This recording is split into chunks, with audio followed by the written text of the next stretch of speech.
Buen día.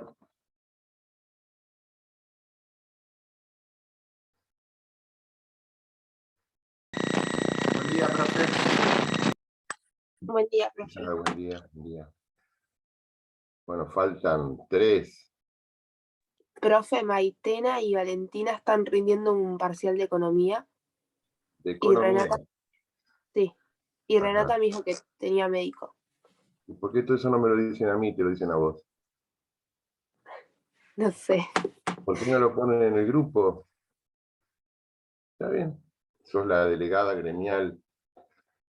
¿Eh? Bueno, ¿cómo vas, Yara, con tu trabajo? Bien, profe. ¿De qué país era? De Chile. ¿Y? ¿Tienes Muy algo bien. para comentar? ¿Qué? ¿Algo para comentar?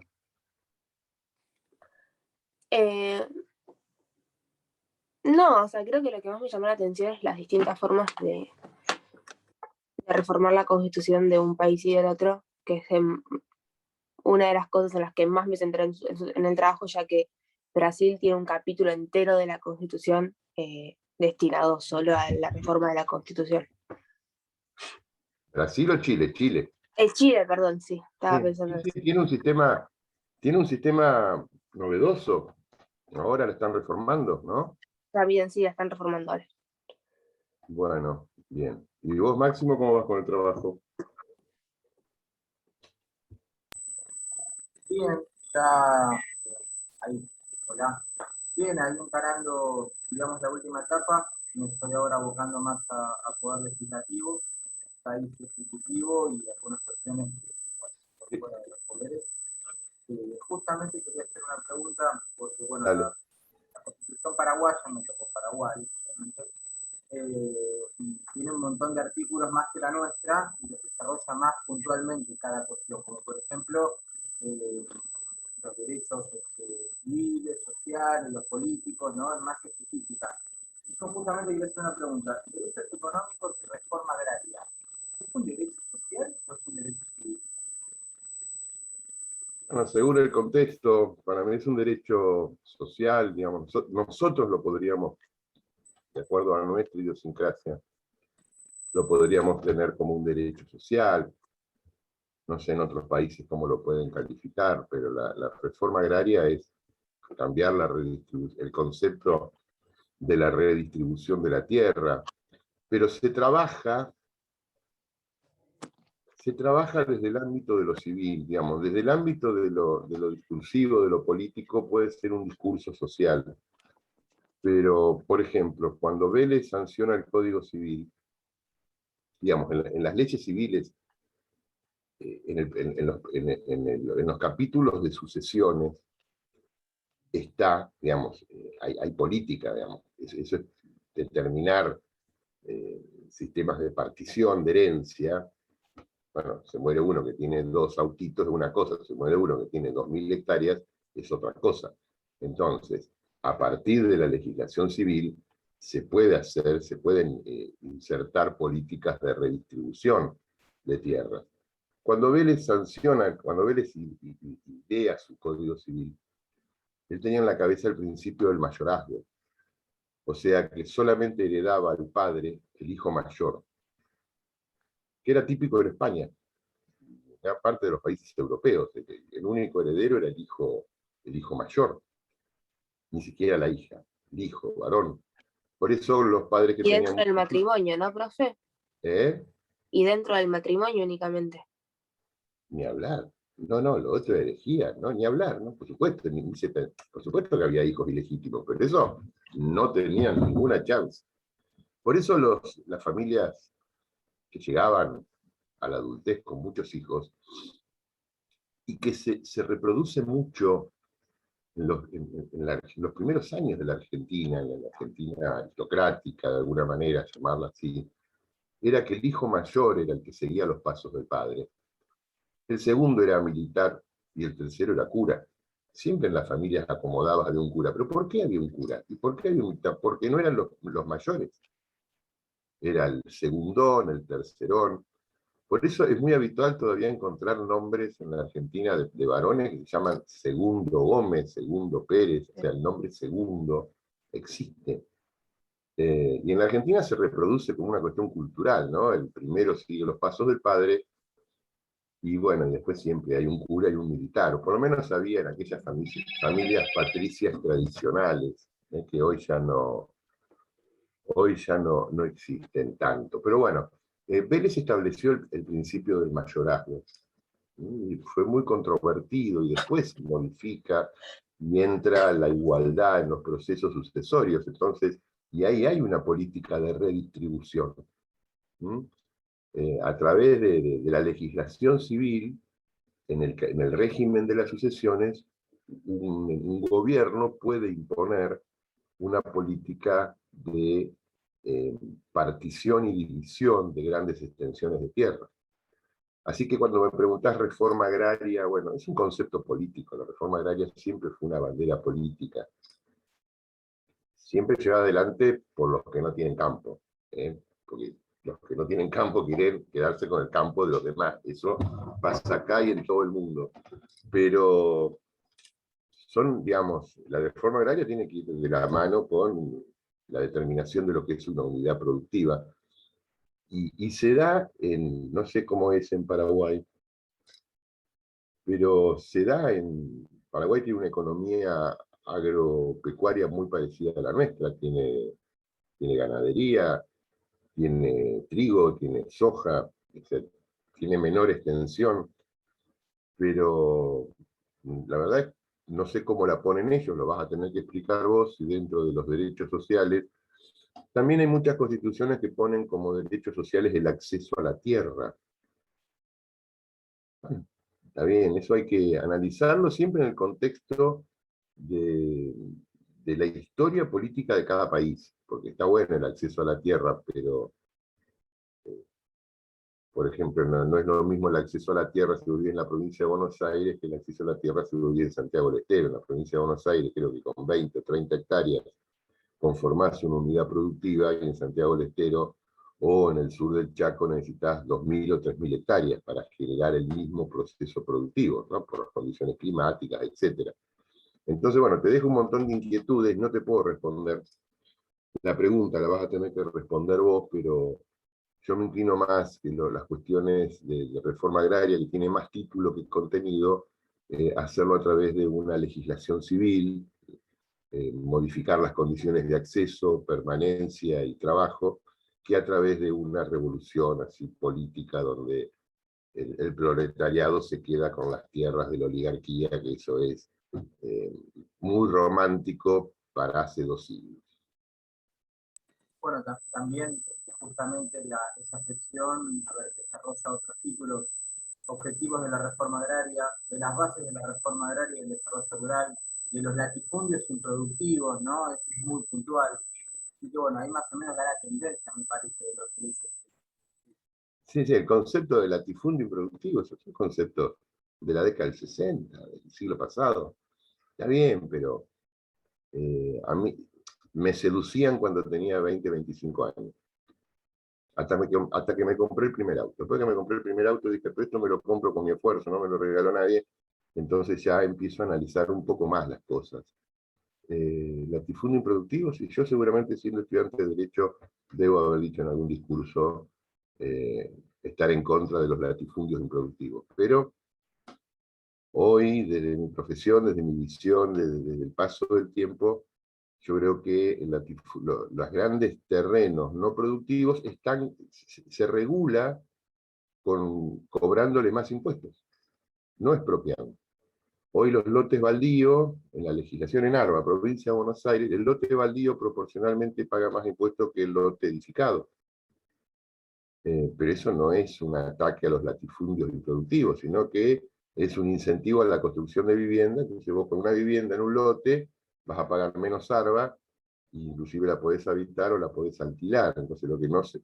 A través de la legislación, lo que yo quiero decir, a través de la legislación se pueden ejercer políticas de ocupación de la tierra, de pequeñas extensiones y de grandes extensiones. Pero en otros países, con otra historia, porque el campesinado por ahí también hay que analizar cómo es la configuración de la población. En Argentina más del 95% de la población es urbana. Y habría que ver en Paraguay cómo se compone. Paraguay debe tener un porcentaje de población rural alto. Entonces, por ahí, cuando la gente vive más en el campo que en las ciudades, hay legislaciones especiales para el acceso a la tierra. Bueno, podría ir por ese lado. Bueno, si no hay preguntas, vamos a... No quiero avanzar en otro tema, vamos a esperar a las alumnas que están estudiando. Una pregunta de Sí, Partido Radical histórica. ¿Puedo hacérsela? ¿cómo? Una pregunta del Partido Radical. Sí. Tengo entendido que el rojo el color rojo es por Rosas y el blanco es por Oribe. ¿Por qué lo toma Oribe? No tengo ni idea. Ah, bien, perfecto. El rojo es ¿por qué? Por el federalismo de Rosas. Puede ser. ¿Y el blanco? Por Oribe, que era un general uruguayo. Sí, por los blancos uruguayos. No, el blanco no sé. El rojo puede ser, porque el radicalismo actual es una derivación de la Unión Cívica, en donde había mucha mezcla entre sectores radicalizados y sectores liberales, y después se dividen y se genera la Unión Cívica Radical, dejando a los sectores liberales al margen. Pero no sé, porque la bandera originaria del radicalismo no es esa, no es blanca y roja. La bandera de la Revolución del Parque era blanca, tenía una franja verde y una franja rosa, y con esa bandera en 1890 se lleva adelante el proceso de la Revolución del Parque, bueno, que fue muy comentado en su momento, pero los colores del radicalismo eran otros, después cambian al blanco y al rojo, pero los colores originarios no eran estos. Pero la verdad no, me tendría que fijar, que me comprometo a estudiarlo o a buscarlo, porque tengo bibliografía, quizás en algún momento lo pude haber sabido, pero no. Te voy a tratar de averiguar de dónde salen estos colores. Pero siempre hubo dentro del radicalismo una vertiente muy nacionalista, y Rosas expresó en algún momento esa vertiente nacionalista con los conceptos del siglo XIX.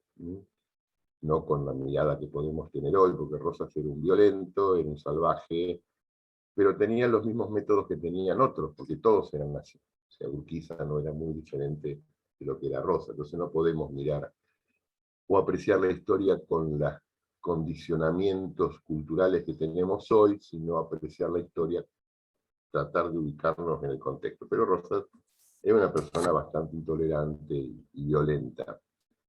Pero al margen de eso generó procesos de reivindicación de la soberanía nacional, como es el enfrentamiento que tiene con las potencias europeas, fundamentalmente con Francia. Ahora, lo de Oribe, el Partido Blanco, siempre el radicalismo fue más proclive, por lo menos en las últimas épocas o décadas, a adherir o a tener lazos de amistad con los blancos uruguayos. Uruguay tenía un bipartidismo de blancos y colorados. Ahora, hace tiempo entró una tercera opción, que es el Frente Amplio, que ha venido ganando elecciones, pero bueno, siempre hubo una disputa tradicional entre blancos y colorados, y siempre hubo amistad con los blancos, pero tampoco me parece que pueda pasar por ahí. Así que me voy a encargar de tratar de conocer cuál es el origen. Me voy a preguntar, tengo algunos amigos que son historiadores del radicalismo, y ya mismo cuando terminemos la clase le trataré de preguntar. Bueno, yo quería hacer, tampoco vamos a avanzar mucho, porque la verdad que quería charlar con todos sobre el estado de los trabajos, el estado de avance, y ver algunos temas puntuales. El único tema puntual, quiero volver sobre el estado, sobre el indulto y la conmutación de pena, que me quedó un temita, y con eso vamos a terminar hoy, para no avanzar mucho. Cuando dice puede indultar o conmutar penas, refiriéndose al presidente, ¿no? Puede indultar o conmutar penas por delitos sujetos a la jurisdicción federal, previo informe del tribunal correspondiente, excepto en los casos de acusación por la Cámara de Diputados. Pero la pregunta que se ha hecho mucho en la doctrina es, ¿qué delitos son susceptibles del indulto y qué delitos son susceptibles de la amnistía. O todos los delitos pueden ser indultados y todos los delitos pueden ser amnistiados. Esta es una pregunta bastante teórica, pero que se viene realizando desde el inicio del estudio de nuestra Constitución. Porque decimos, bueno, el presidente puede indultar o conmutar penas por delitos, pero ¿por qué delitos? Y cuando vamos al Congreso, dice el Congreso puede dictar leyes generales de amnistía. El primero que se detuvo a estudiar este tema fue Estrada. Yo pensé que tenía. Acá está. Acá está.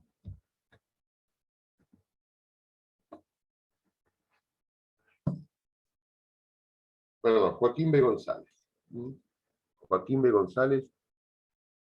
Este es un libro que se llama Manual de la Constitución. Esta es una edición nueva, ya tiene muchos años. Manual de la Constitución Argentina, por Joaquín B. González, pero de la primera Constitución. Este hombre se dio a estudiar, porque vivía, era contemporáneo de esa época, y fue él junto con Estrada, uno de los primeros comentaristas de la Constitución. Joaquín B. González era riojano de origen, como Ramón Díaz, por ejemplo, como Menem. Yo creo que siempre digo, el riojano, siempre pregunto, ¿cuál fue el riojano más ilustre, más inteligente?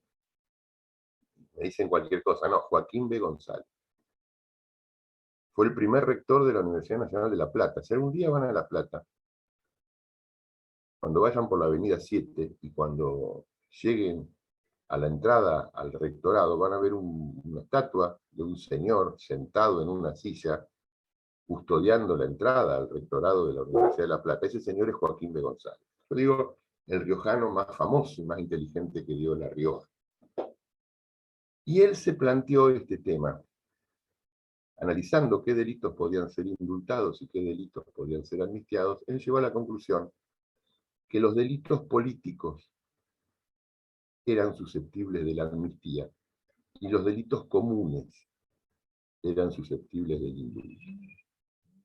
Entonces hace esta clasificación de delitos políticos y delitos comunes, que no es una clasificación muy usada en el ámbito del derecho penal, pero sí en el ámbito de la política, porque no es lo mismo en una Argentina muy violenta, como la cual vivió Joaquín B. González, y los años previos a la constitucionalización y los años posteriores fueron muy violentos, donde había caudillos que se resistían todavía a la aceptación de la unidad nacional y donde hubo que ir a combatirlos, o en los primeros 2 décadas del siglo XX, con todos los problemas de ocupación de tierra en el sur y en el norte. Hay películas que lo reflejan, si ustedes pueden ver La Patagonia Rebelde, ese atentado en el cual termina un anarco, una persona anarquista poniéndole una bomba al jefe de la policía en un auto, un 920, que es un delito político o un delito común. Si lo hago yo, enloquezco, salgo con una pistola y voy a matar al jefe de la policía, seguramente sea un delito común. Pero una persona que representaba en aquel momento un movimiento social y que hace un atentado, más allá que la pena es la misma, por ahí la motivación podría ser política. Bueno, entonces en la Argentina hay toda una tendencia, o había una tendencia a diferenciar los delitos políticos de los delitos comunes. Los delitos comunes son los que cometemos todos. Todos los 45 millones de argentinos podemos cometer un delito común, incluido el presidente, los diputados, los legisladores. Pero los delitos políticos son los que se cometen en función de una situación dada. Una situación de conmoción, una situación prerevolucionaria, una situación de enfrentamientos sociales. En la Argentina los ha habido, no hay que negarlos. En la década del 70 la Argentina estuvo, así entre comillas, porque es como que estuviera prohibido decir esta palabra, hubo un estado de guerra interior. Porque había bandos que se tiraban tiros y se cometían delitos, no solamente homicidios, violación de la propiedad, secuestro de personas, un montón de cosas. Joaquín B. González, ya a fines del 1800, empezó a distinguir entre esto y llegó a la conclusión que el indulto del presidente era para los delitos comunes, de que podemos cometer todos. Robar, entrar a una despensa y robarnos un paquete de fideos porque tenemos hambre.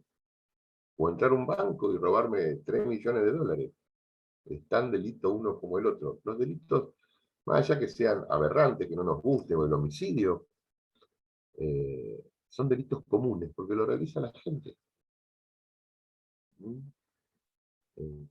Y Joaquín B. González llega a la conclusión que el presidente puede perdonar por un delito común. ¿Por qué? Porque pudo haber habido un error judicial, una mala apreciación de la prueba. Acá en Mar del Plata se ha dado mucho. Hay muchos errores judiciales.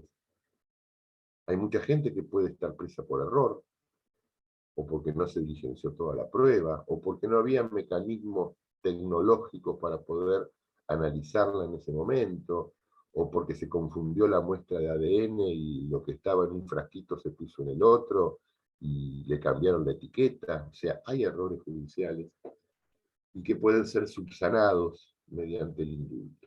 Y decía Joaquín B. González que la amnistía era para los delitos políticos, por varios motivos. Primero, porque se da en el ámbito del Congreso, donde reside la soberanía popular, decía Joaquín B. González, que son los únicos que están en condiciones de olvidar lo que pasó en tal momento. Porque en un proceso sedicioso puede haber homicidios, puede haber secuestros, puede haber lesiones a la propiedad privada. Y decía Joaquín B. González que los delitos que ocurran en ese momento podrán ser sometidos a la amnistía. La gran diferencia, decía Joaquín B. González, que la amnistía, que es un olvido, se da en el ámbito del Congreso y solamente por ley, y el indulto, que es un perdón, se da solamente en el ámbito del Poder Ejecutivo y por decreto del presidente. Entonces él se planteaba, no puede ser lo mismo. Si son dos cosas distintas, con dos procedimientos distintos, no pueden tratar del mismo tema.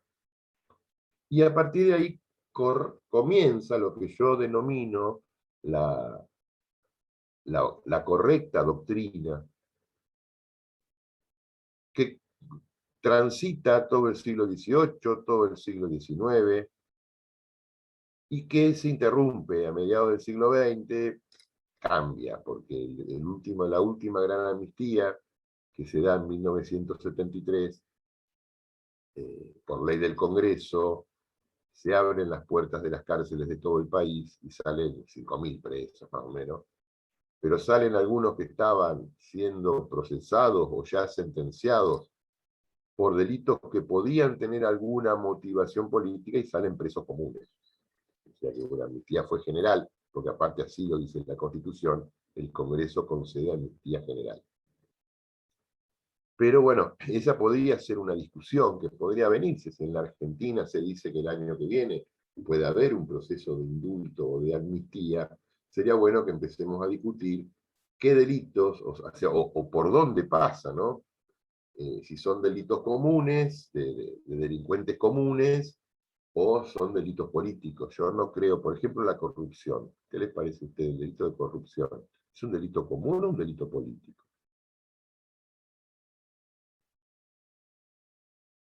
Político. No, ¿cómo hace político? Que entonces que hay una ideología que lo respalda. Hay una ideología que lo respalda, es un proceso político para el acceso a poder. Seamos partido de los corruptos. Si usted es corrupto, venga y afíliese. No. La apropiación de los dineros públicos, por cualquiera que sea, del partido y del color y del pelaje que sea, es un delito común.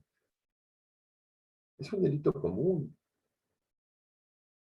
Y eso es lo que se está discutiendo hoy a nivel nacional. Todos estos funcionarios políticos, funcionarios públicos procesados, están procesados por delitos comunes.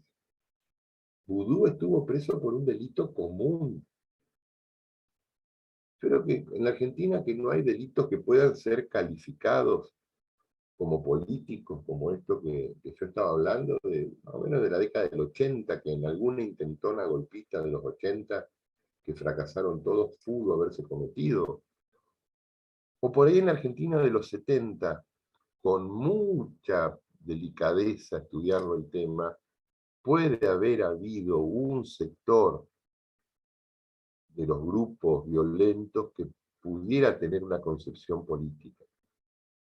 Pero poner una bomba abajo de un auto para que muera un civil no es lo mismo que poner una bomba abajo de un auto para que muera el jefe del ejército. Para mí es aberrante cualquiera de los dos motivos, pero si yo tuviera que defender como abogado uno u otro, y al primero para mí es un delincuente común, el otro puedo tratar de justificar que había una condicionalidad política que llevaba adelante un proceso de toma del poder. Pero bueno, esos son los debates que son muy finos, y cuando yo pregunto, bueno, los delitos de corrupción, vos decís, y ahora que son políticos, yo te digo que no. Vos podés mantener tu pensamiento, pero para mí son delitos comunes. Un ministro que favorece a una empresa por sobre otra empresa para que gane la licitación para la construcción de un puente, ¿qué hay ahí? ¿Política o plata? Plata. Plata. Entonces, no es un delito político. Delitos políticos pueden ser otros, que hoy también serían hasta muy difíciles de justificar, pero un intento sedicioso, un proceso revolucionario de los tradicionales, que tendríamos que volver 100 años para atrás para encontrar algunos, donde, bueno, donde hay a veces el ejercicio de la fuerza que puede generar lesiones en otras personas. Es muy difícil hoy encontrarlo, pero por eso la amnistía, decía Joaquín B. González, es para casos de delitos políticos donde tiene que opinar el Congreso de la Nación, que es donde reside la soberanía popular y genera esta amnesia colectiva, este olvido colectivo. Y el indulto es para delitos comunes. Profe, Y el secuestro y... ¿Cómo? El secuestro y muerte de Aramburu, por ejemplo. Ah, qué tema. Qué tema. Bueno, podría caer en cualquiera de los dos.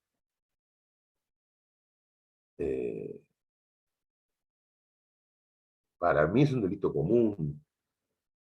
Ellos dicen que no, bueno, hay libros, yo he leído libros sobre eso, es terrible el sufrimiento, porque si lo hubieran secuestrado y lo hubieran matado sería una cosa, pero lo secuestraron y lo hicieron sufrir. Ah, de Mario O'Donnell, lo tengo.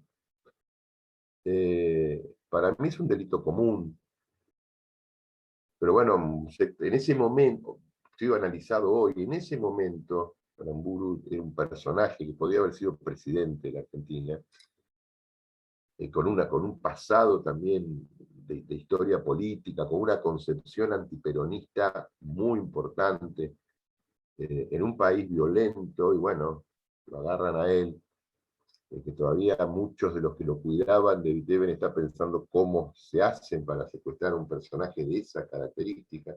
Hoy hubiera sido casi imposible que estuviera solo o tan poco protegido, pero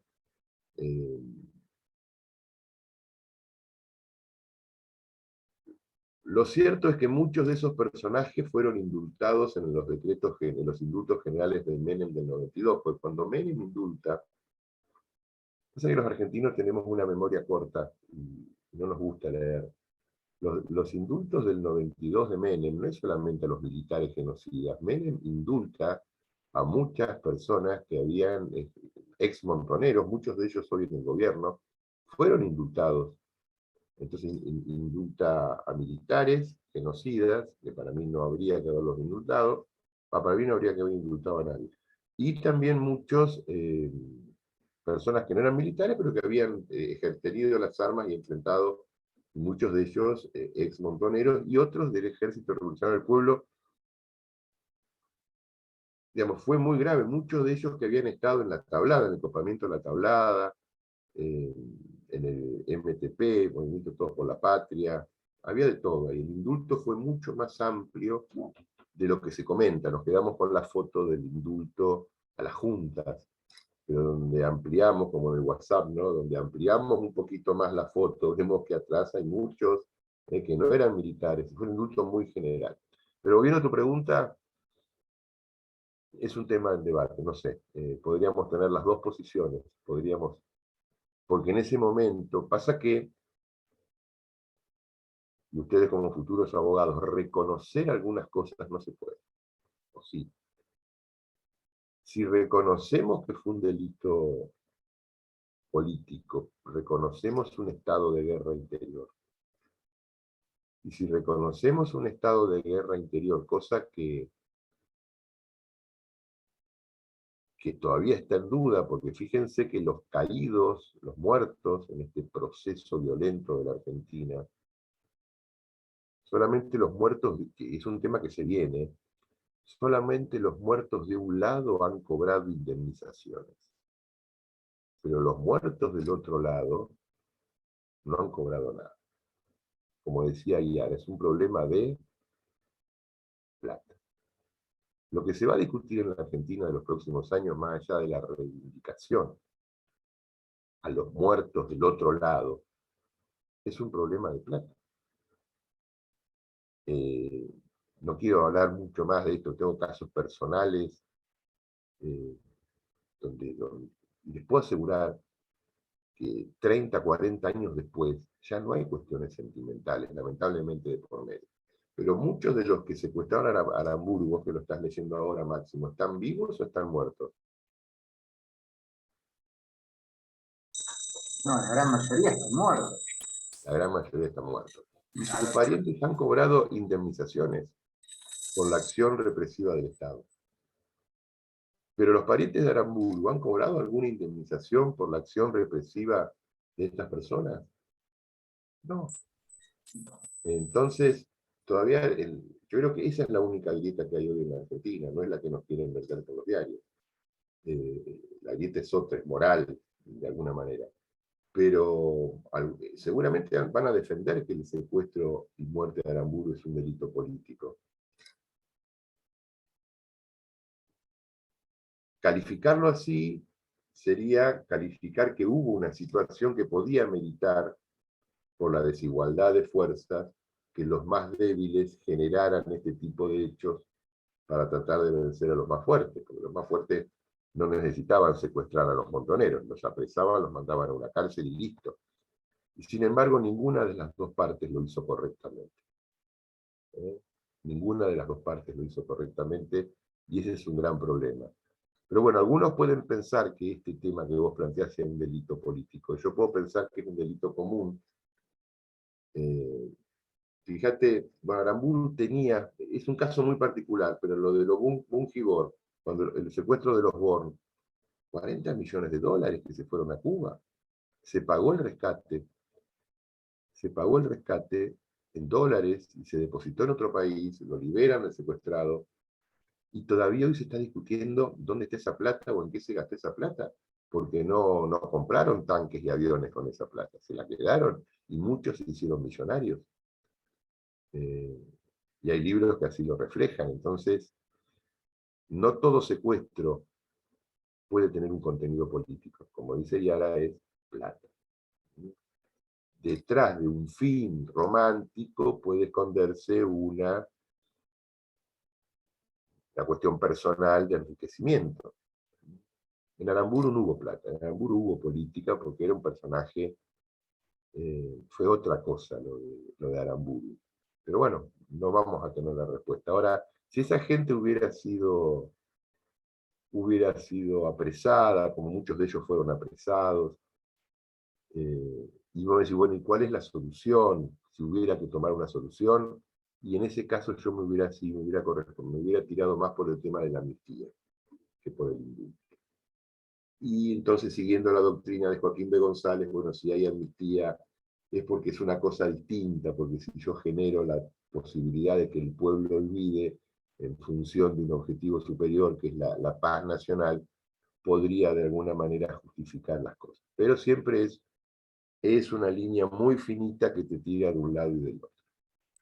Según el libro, volviendo a ver si estaban vivos o no, por ahí el más importante o el más destacado, Firmenich, está vivo y estaba viviendo en Barcelona, por lo menos cuando Donnell escribió el libro, que no Sí, sí, hace está tanto. vivo, sí, está vivo Firmenich. Sí, sí. Tendría que estar preso, pero está vivo y en Europa y va a las recepciones de la Embajada Argentina y cuando hay funcionarios argentinos últimos de este gobierno del exterior los acompaña y cuando hay algunas cuestiones importantes en otros países va, como que se pasea, se pavonea como un pavo real y cuando en definitiva para mí es un asesino. Ese tipo mataba gente. ¿Mm? Pero bueno, fue el número 1, número 2 de la organización Montonera. Entonces, ellos lo que quieren justificar, este debate que estamos teniendo nosotros, lo único que hace es fortalecer la posición de quienes quieren justificar que hubo una guerra interna. Y en esa guerra interna, bueno, hay desbalances. Pero es todo una... La Argentina hace 40 años que está discutiendo este tema, Máximo.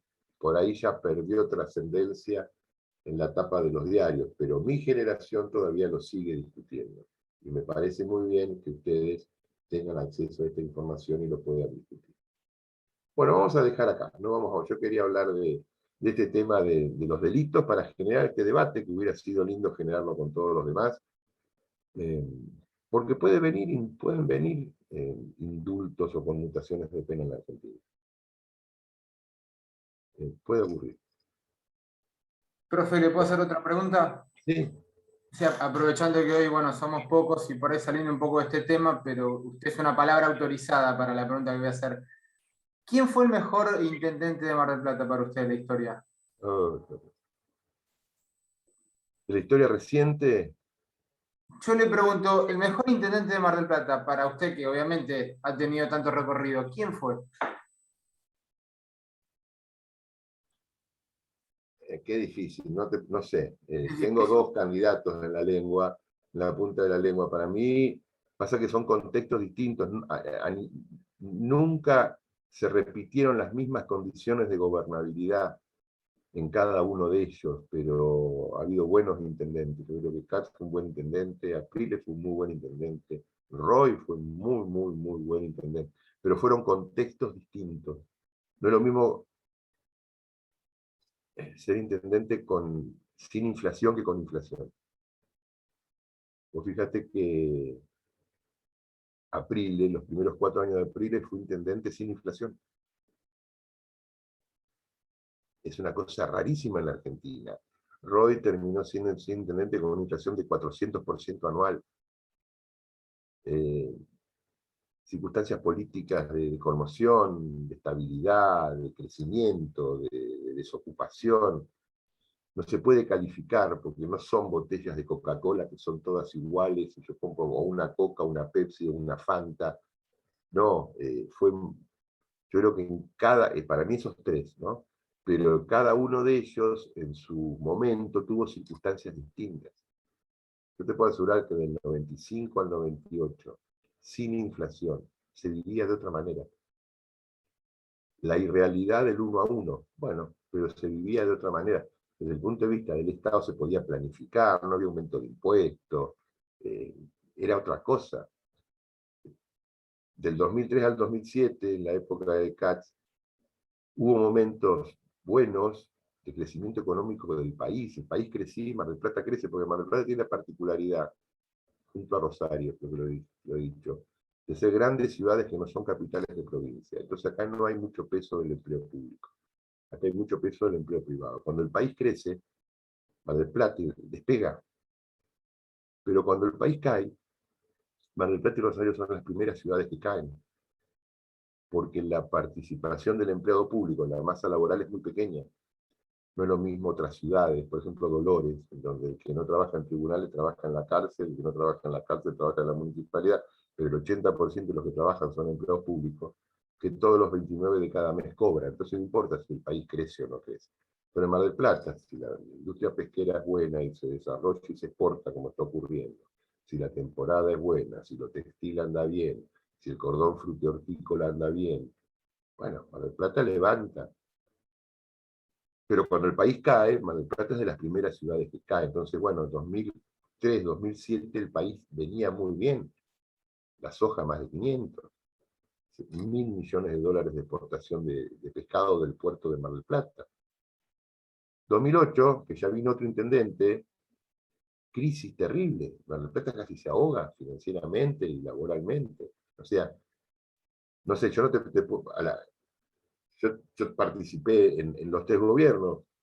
De los 3 tengo excelentes recuerdos, de uno soy amigo personal, así que tampoco podría hablar, pero me parece que son momentos distintos, y cada uno en su momento generó cosas buenas y cometieron errores también.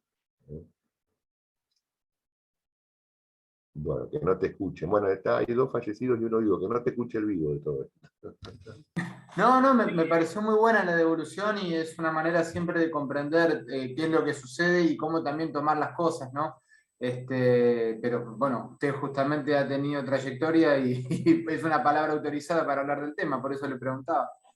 Bueno, nos vemos el lunes, espero que a las otras 3 compañeras les haya ido bien, estén contentas, vayan avanzando sobre los trabajos, y el lunes vamos a arrancar con algún otro tema. Que tengan una buena semana. Hasta luego. Chao, hasta luego.